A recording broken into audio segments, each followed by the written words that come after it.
Because I found that my priority currently is on critical illness more. Because my life coverage still okay lah, 500k, but I will more emphasize on my critical illness first, right? Because my priority is different.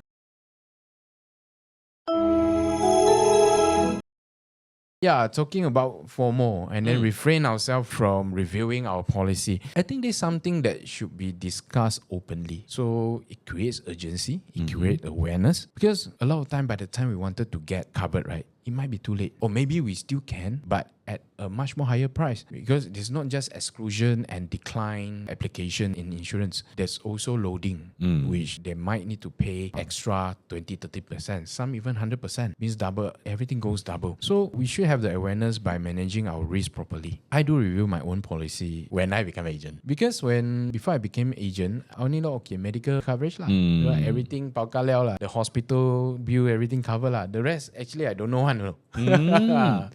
Yeah, so, but throughout the times I learned, when I became agent, 2 years later, I started to review my own life coverage and my critical illness coverage and my medical coverage. And then I will be very frank with you. Today, my life coverage is about 500 over thousand. That's not enough. I know.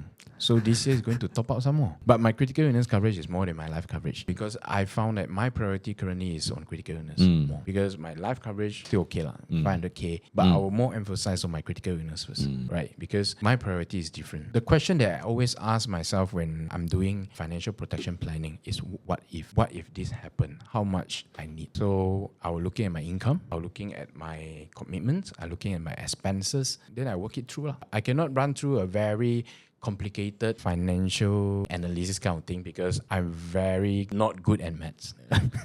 You can use Formula One. I can share with you my Excel. You know the formula, right? For me is like 1,000 worms, like I cannot. So I just run a simple simple. Alright. And I always tell my clients the same thing also. The best time to start, right, was yesterday. But the next best is always today. You should always start now. Not necessarily like you must buy now. You review a policy first. You look into the protection gap. I always focus on the protection gap and what is your priority. So if you have a protection gap in income protection, then we will work on that. If you're talking about creating legacy or something that can be passed down to the next generation, you're more focused on that. Your priority is that currently, then we will work on that. It's not necessarily once I review, I have to top out everything at the same time because budget, it's all about money.